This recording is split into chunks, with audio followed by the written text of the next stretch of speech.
बोलिए प्रेम से श्री सद्गुरु महाराज। आवाज। श्री सद्गुरु महाराज की, श्री सद्गुरु महाराज की। यं सदा परिभवग्नमभीष्टदोहम् तीर्थास्पदं शिवविरञ्चिनुतं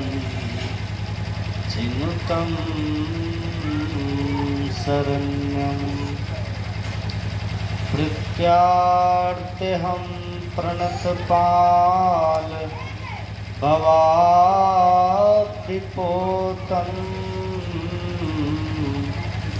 वन्दे महापुरुष ते चरणारविन्दम्।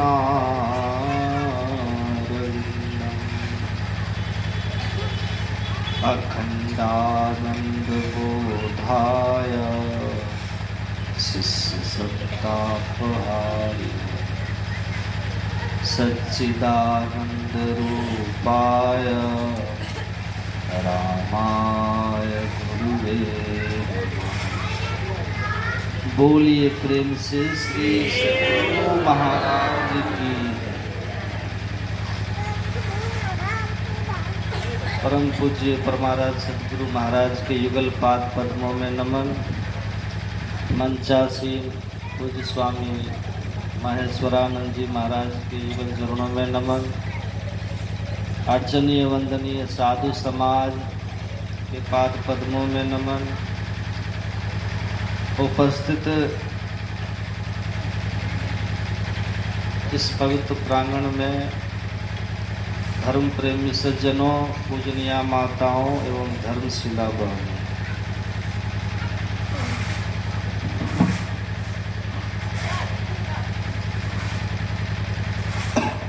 हम लोग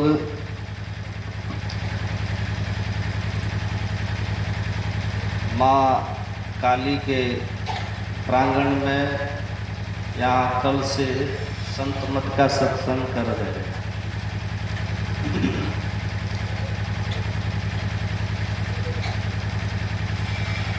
बड़े उल्लास के साथ धूमधाम से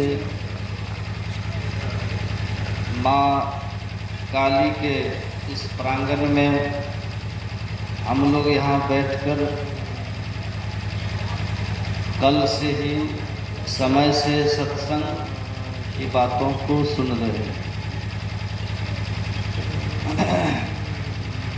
और सत्संग के क्रम में अलग अलग विषयों का पाठ करके उस पर हमारे बाबा लोग और संत मत के ज्ञान का आपको ज्ञान सुनाया जाता है। अभी हम लोगों ने जो पाठ में सुना था, भगवान श्री राम अपनी प्रजाओं को बुला करके उपदेश दिया है और उपदेश में भगवान ने मानव तन की महत्ता बताई। भगवान खुद खड़े हुए और प्रजाओं को संबोधित करते हुए भगवान ने कहा, आवाज कहाँ है? हे मेरी प्रजाओं, यह जो मानव का शरीर आपको मिला है, ये बड़े भाग से मिला है। कौन कह रहे हैं? भगवान राम कह रहे हैं। और यह मानव का शरीर भगवान कहते हैं देवताओं को भी दुर्लभ है। देवता भी इस मानव तन के लिए तरसते। भगवान तो यहाँ केवल सुर दुर्लभ कहते हैं और रामचरितमानस में ही आप पढ़ेंगे दूसरी जगह पे काकभूषुंडी जी महाराज ने कहा, जीव चराचर जाचत जेहि।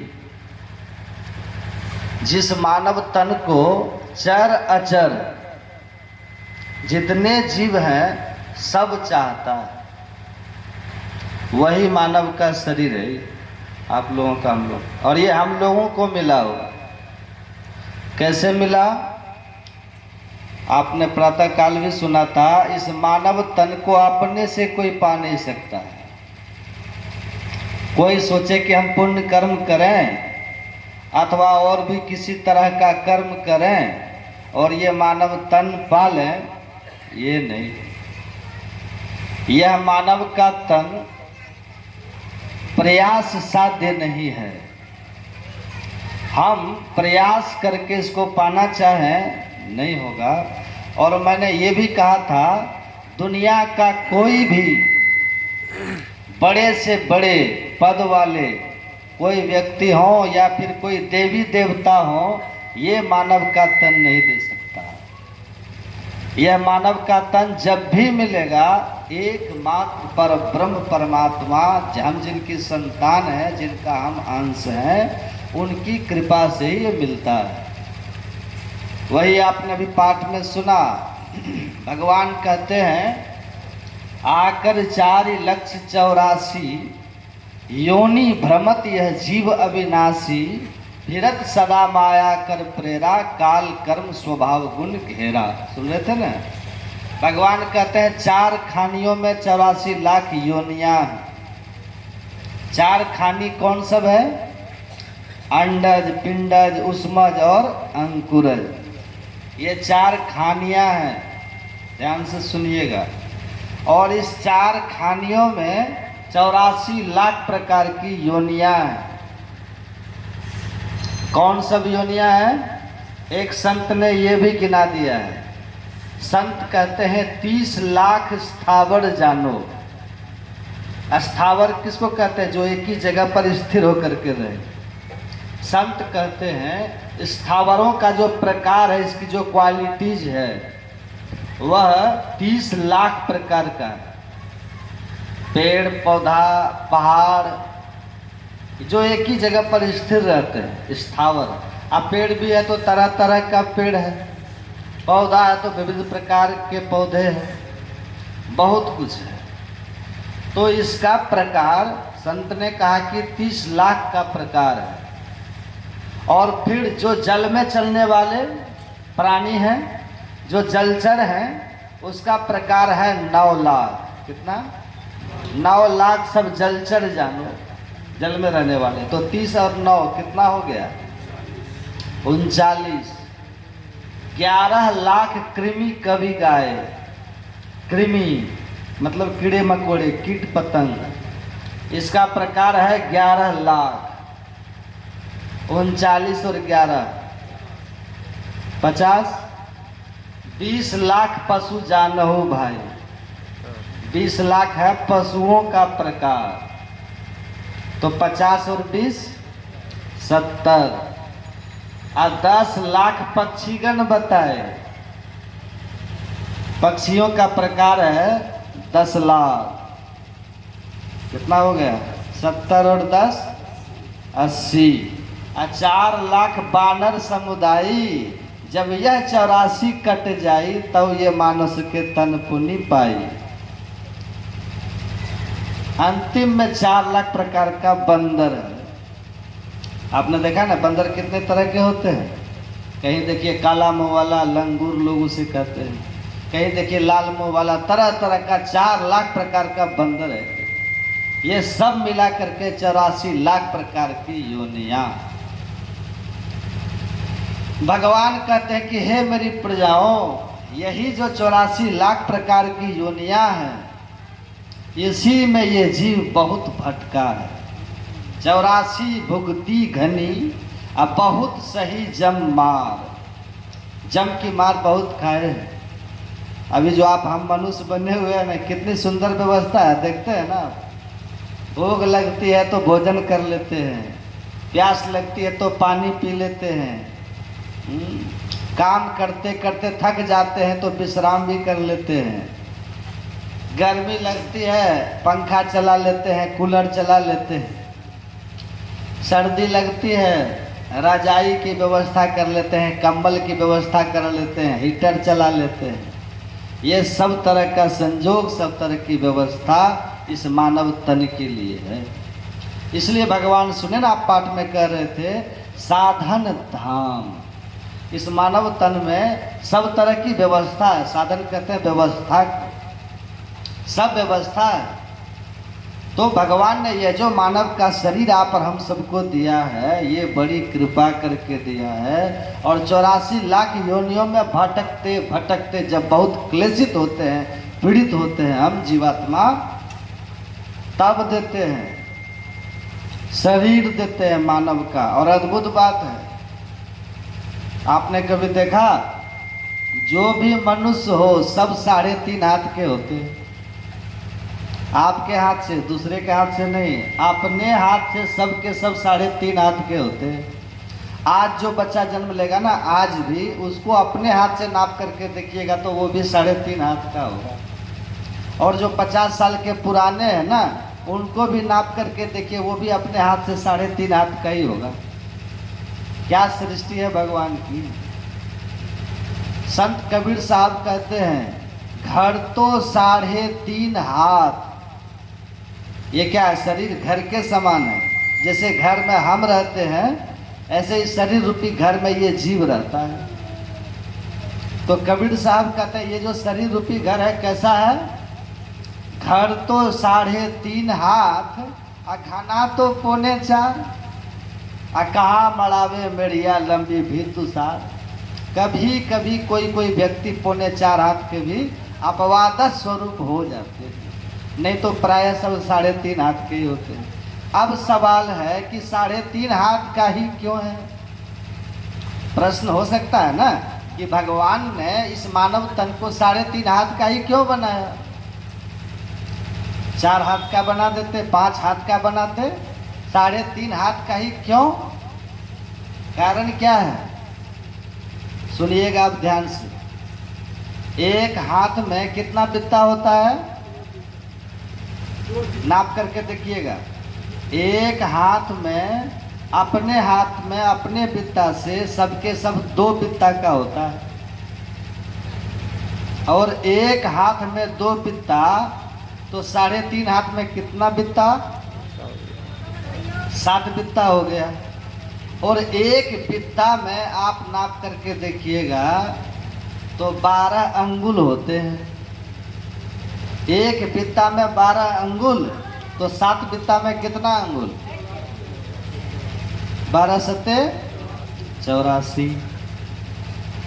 ये 84 अंगुल का शरीर भगवान ने दिया है। इसके पीछे राज क्या है? इसके पीछे रहस्य क्या है? मर्म और भेद क्या है? एक ही बात है इसके पीछे। भगवान कहते हैं 84 लाख योनियों का चक्कर काट करके जो जीव इस मानव तन में आया है, इसीलिए 84 अंगुल का है। और इसी मानव तन में रह करके हम 84 लाख योनियों में जाने के कारण को मिटा सकते हैं, इसलिए मानव तन 84 अंगुल का है। दोनों बात है। 84 लाख योनियों में भटकते भटकते हम मनुष्य बने, इसलिए 84 अंगुल का। और इसी मानव तन में रह करके हम 84 लाख योनियों से मुक्त हो सकते हैं, इसलिए 84 अंगुल का है। आकर 4 लक्ष 84 जोनि भ्रमत यह जीव अविनाशी, फिरत सदा माया कर प्रेरा, काल कर्म स्वभाव गुण घेरा, कबहुक करी करुणा नर देहि देत ईस, बिनु हेतु सने। बिना कारण परमात्मा ने ये कृपा करके ये 84 लाख योनियों में जन्म मरण का दुख भोगने वाले जीव को निकाल करके ये मानव शरीर भी दिया है, मानव शरीर में दिया। और ये मानव का शरीर देव दुर्लभ है, देवताओं के शरीर से भी विशेष शरीर है।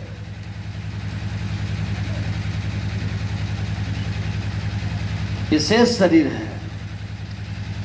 गरुड़ पुराण में भगवान विष्णु गरुड़ के संवाद में मनुष्य शरीर की महिमा को सुनाते हुए भगवान विष्णु ने कहा कि जो मनुष्य शरीर है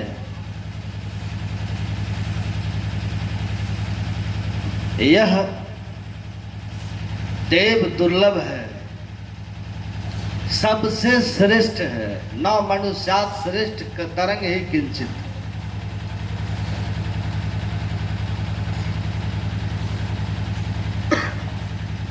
भगवान कहते हैं कि मनुष्य शरीर से श्रेष्ठ कोई भी शरीर नहीं है, देव शरीर भी नहीं, देवताओं का शरीर भी नहीं है, ऐसा ये शरीर है। गहरी नींद में भी हम दुख से छूटे होते हैं, देखते नहीं है? जब स्वप्न से भी हम नीचे उतर के गहरी नींद में होते हैं, उस समय हमको कोई दुख नहीं होता, पर वो मोक्ष की अवस्था नहीं है, याद रखिएगा। घोर अज्ञानता की अवस्था है, वहाँ अपना भी बोध नहीं होता है, और जगने के बाद फिर हमको ये दुख पकड़ लेता है। लेकिन मोक्ष की जो अवस्था है, ऐसी अवस्था है जहाँ पर कोई दुख ही नहीं होता और अज्ञानता वहाँ नहीं रहती, पूर्ण ज्ञान वहाँ होता है, सर्वज्ञता वहाँ होती है। मोक्ष में हम सर्वज्ञ होते हैं। अहम ब्रह्मास्मि, मैं ब्रह्म हूँ, मैं अविनाशी हूँ, अनंत हूँ, ऐसा बोध होता है समाधि में, और जन्म मरण कुछ भी शेष नहीं रह जाता है। उस अवस्था को प्राप्त करना मानव जीवन का लक्ष्य है। समाधि न जानाति शशितोष्ण, न सुखं न दुखं तथा, न मानं नावमानं च संचत्वात् समाधिनः। अवस्था त्रयमन्वेति न चित्तं योगिनं सदा, जागरं निद्रा विनिर्मुक्तः स्वरूपावस्थिता।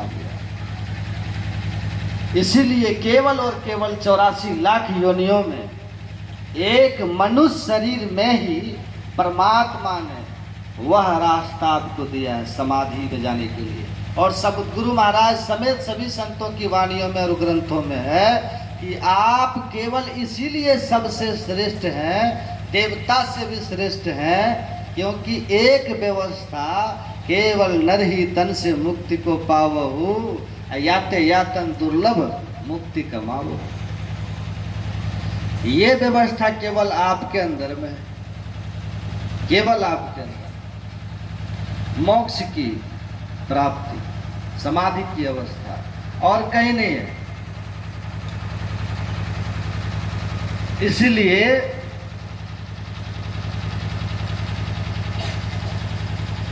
संत महापुरुष से लेकर भगवंत और ग्रंथ मानव जीवन को मोक्ष पाने का उपदेश करते हैं।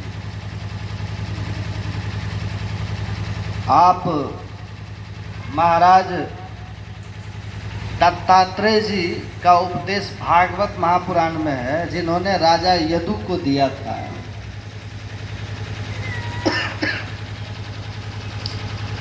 राजा यदु को उपदेश करते हुए उन्होंने कहा था, महाराज दत्तात्रेय जी ने, कि यह प्राप्त मानुषे लोके मोक्ष द्वारा मपावृतम गृहेषु सक्तस खगवत तमारूढ़म न च्युतम विदुहु। यही तन कर फल विषय न भाई, अस्वर्ग स्वल्प अंत दुखदाई, नर्तन पाई विषय मन देहि, पलट सुधाते 60 विष लेहि। यही बात भगवान कह रहे कि मनुष्य शरीर पाकर विषय को भोगना जीवन का लक्ष्य नहीं है, स्वर्ग पाना ये जीवन का लक्ष्य नहीं है। भगवान राम कहते हैं स्वर्ग स्वल्प, स्वर्ग भी पुण्य चिन्ह होने पर पतन के गर्त में पहुंचा देता है, फिर 84 का चक्र लग जाता है। अभी आप सुन रहे थे, मैंने सुना है संतों के मुखारबिंद से, एक चीज मुझे अनुभव हुआ एक जगह सत्संग में, कि जो बातें ग्रंथ में लिखी है वो हमारे ग्रंथ में, जो हम लोग अपने को वैदिक धर्मावलंबी हिंदू कहते हैं, हमारे धर्म ग्रंथ में है, वेद में है, महाभारत में है, रामायण में है, और पुराणों में भी है। अगर उन बातों को क्योंकि ग्रंथ में लिखे हैं, महापुरुषों ने लिखे हैं, संतों ने लिखे हैं। अगर उन बातों का हम लोगों को कहते हैं ना, तो बहुत सारे लोगों को लगता है कि अरे ये लोग नास्तिक क्या बोल रहा है। गुरु महाराज कहा करते थे, बड़ा अफसोस, स्वामी विवेकानंद जी की किताब में लिखा है कि स्वामी विवेकानंद जी ने कहा कि एक मिशन के तहत भारत के अध्यात्म ज्ञान को नष्ट कर दिया गया, और इस मिशन में हमारे देश के ही लोग शामिल थे जो धर्म को धंधा बना रहे थे, जिनका मिशन था धर्म हमारा धंधा हो जाए, उस मिशन में शामिल रहे। इसीलिए जिस ज्ञान के कारण भारत धर्म गुरु कहलाता है, उस ज्ञान को सुनाने लगते हैं तो बहुत सारे लोगों को तकलीफ होने लगती है। इंद्र का चींटी बनने की कथा तो पुराण में ही है ना, जिसने वेद व्यास ने लिखे हैं, इंद्र चींटी बना था। उसी रामायण में है वाल्मीकि ने, जिसमें राम की महिमा का गुणगान किया है कि भगवान श्री राम और हनुमान जी का संवाद है रामायण में, वाल्मीकि जी का मूल रामायण, कि भगवान श्री राम हनुमान जी को कुछ उपदेश कर रहे हैं, उसी समय कुत्ता छींक मार देता है और उसके नाक से एक कीड़ा गिरता है, और उस कीड़े को देख करके रहस्यमयी मुस्कान से भगवान राम मुस्कुराते हैं। और हनुमान जी विवेकवान हैं, विद्यावान गुणी अति चातुर, वो तुरंत समझ जाते हैं कि ऐसे महापुरुष गंभीर वार्ता करते हुए इस तरह से क्यों मुस्कुरा उठे। तो उन्होंने कहा कि भगवान, आपके इस रहस्यमय मुस्कान का क्या कारण है। तो भगवान राम ने कहा कि हे हनुमान, ये जो कुत्ता अभी छींका ना, इसके नाक से एक कीड़ा गिरा, उस कीड़े को देखकर मुझे हंसी आ गई। और हनुमान जी ने पूछा हाथ जोड़ते हुए कि भगवान, इस कीड़े की पीछे की कहानी क्या है, क्योंकि आप तो सब कुछ सब जन्म जानते हो। भगवान कृष्ण ने अर्जुन से कहा था, हमारे और तुम्हारे बहुत जन्म हो गए, ना त्वे माहम जातु नासम न त्वने में जनाधिपाहा न चैव, हमारे और तुम्हारे बहुत जन्म हुए हैं। ऐसा कभी नहीं था कि मैं नहीं था, तुम नहीं थे और ये राजा लोग नहीं थे, और न कभी ऐसा होगा जब मैं नहीं होगा तुम नहीं होगा और ये राजा लोग नहीं होंगे। तो वो शरीर के लिए भगवान नहीं कह रहे थे, उनके अंदर परमात्मा भी अमर, परमात्मा का अंश भी अमर। तभी तो कबीर साहब कहते थे, मैं क्यों मरी हूँ, मैं क्यों मरूंगा, जो मैं हूँ ईश्वर अंश जीव अविनाशी, मैं क्यों मरी हूँ। हरि मरी हो तो मैं मरी हूँ, हरि न मरे हम काहे मरी हूँ। परमात्मा मरते हो तो मैं मरूंगा, परमात्मा नहीं मरते तो मैं भी नहीं मरूंगा। हम अविनाशी हैं, तत्व तो वही है जो ईश्वर है, और ईश्वर को हम जान लिए तो हम टोटली वही है जो ईश्वर है।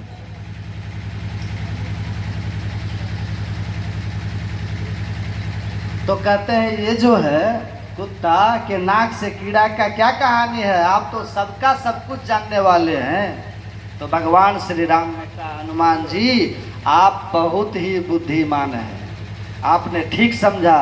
ये जो कुत्ते के नाक से निकला हुआ कीड़ा है ना, ये किसी एक दूसरे ब्रह्मलोक, कई ब्रह्मलोक हैं, रोम रोम ब्रह्मांडमय देखत तुलसीदास, ये एक ब्रह्मांड के एक ब्रह्मा विष्णु महेश है। ऐसे करोड़ों ब्रह्मांड है जिनका कोई गिनती नहीं है। ये प्रकृति का पसार कहाँ तक है। कहा ये किसी एक ब्रह्मांड के ब्रह्मा थे, इनका पुण्य छीन हो गया, ब्रह्मांड का प्रलय हुआ।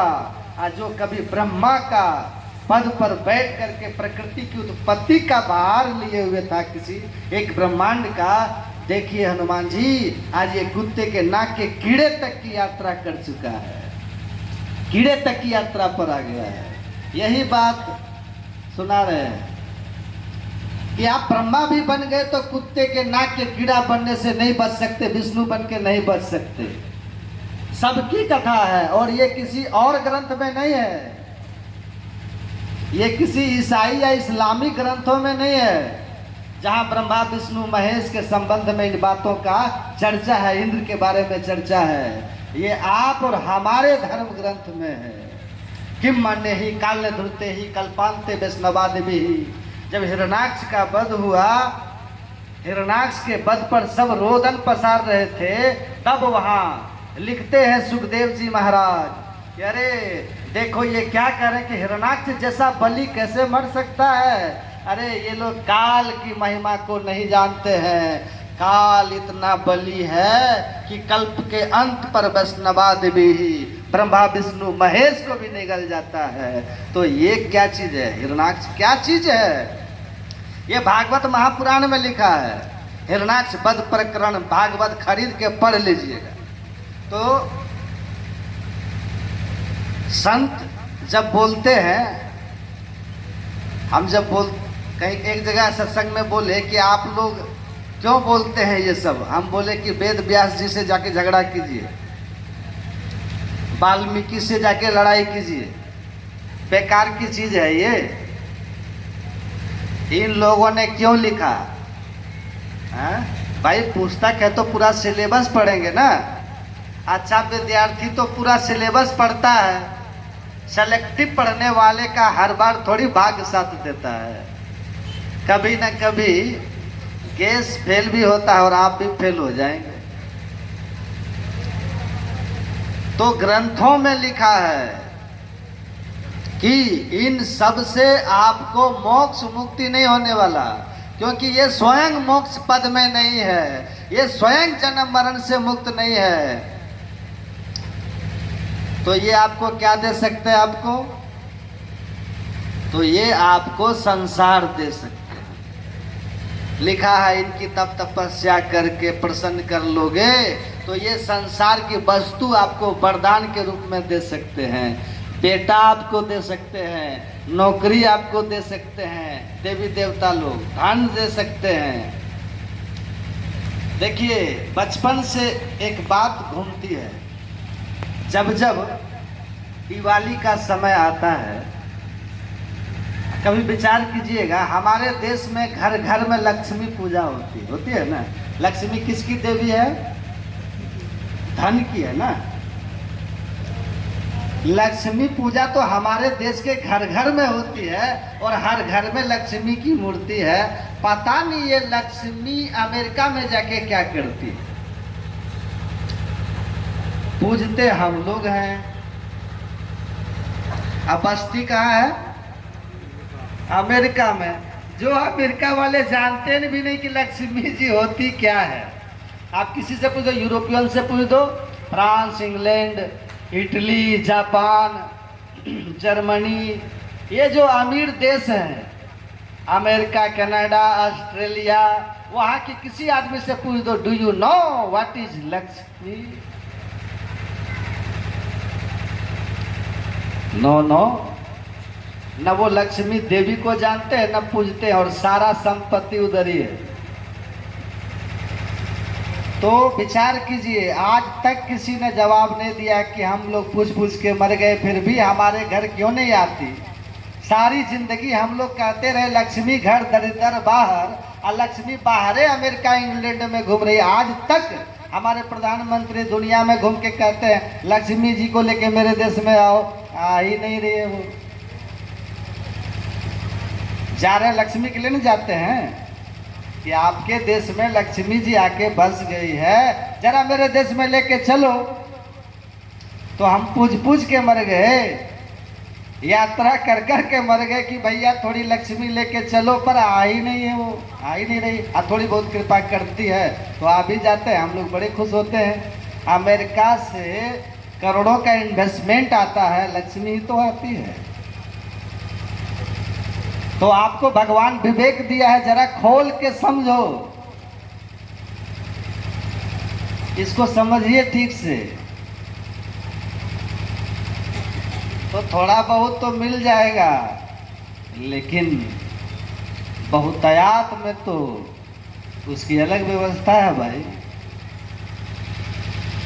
वो जैसे आगे बढ़े हैं आपको वो समझना होगा। इसीलिए स्वामी विवेकानंद जी कहते थे कि भौतिकता का उत्थान के लिए यूरोप से सीखो, और भौतिकता के उत्थान में ही शांति नहीं है। इसलिए यूरोप को चाहिए और अमेरिका को चाहिए कि शांति के लिए आध्यात्मिकता वो भारत से सीखे, भारत से सीखे।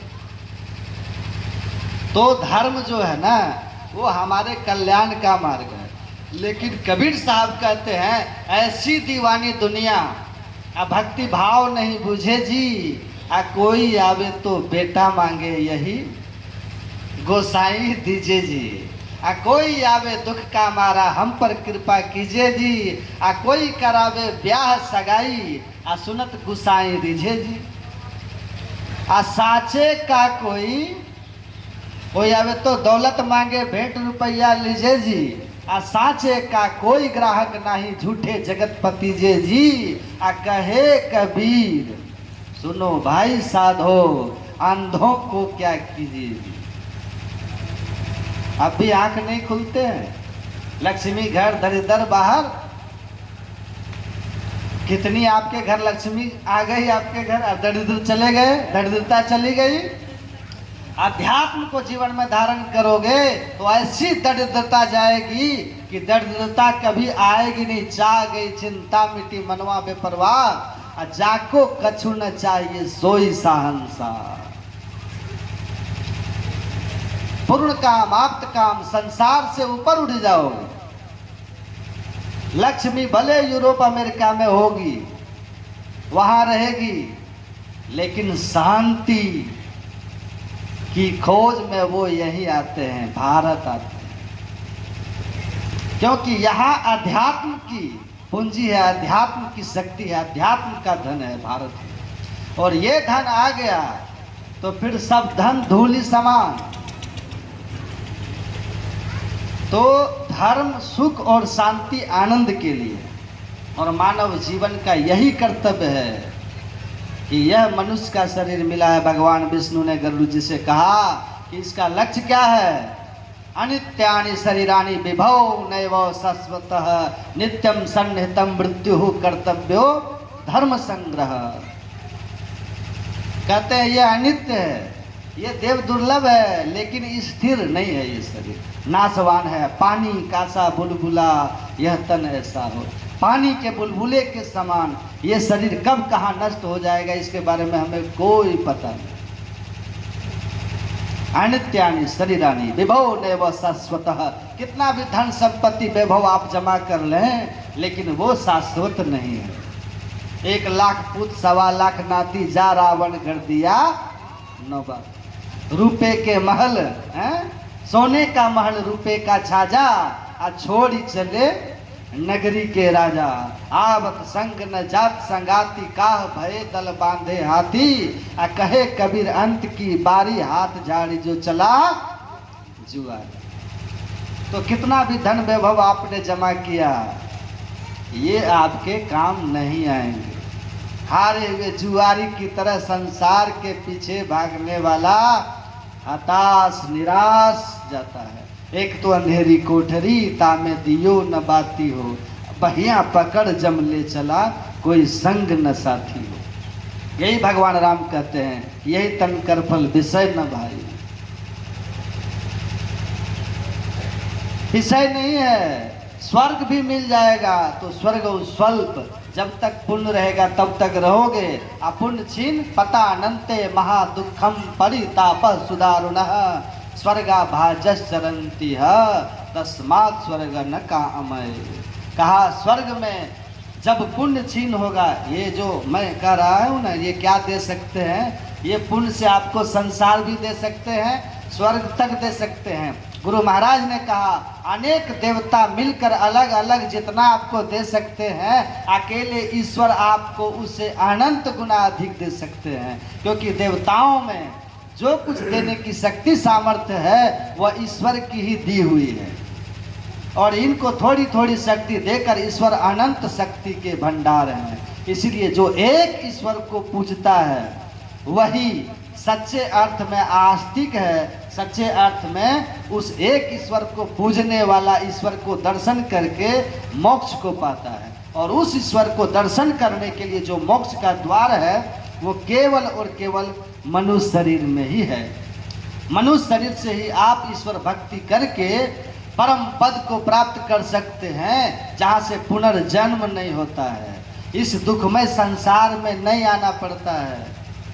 उस अवस्था में अपने को पहुंचा दीजिए जहाँ पहुंचने के बाद आप स्वयं ब्रह्म को जान करके ब्रह्म हो जाएंगे। आपके शरीर में ये व्यवस्था है, ये धर्मशास्त्र हमारा कहता है। और ये ज्ञान जो है ना, भारत को धर्म गुरु बनाता है। जब एक ऋषि आत्मोन्नति के शिखर पर जाकर कहते हैं कि अहम ब्रह्मास्मि, मैं ब्रह्म हूँ, ये आत्म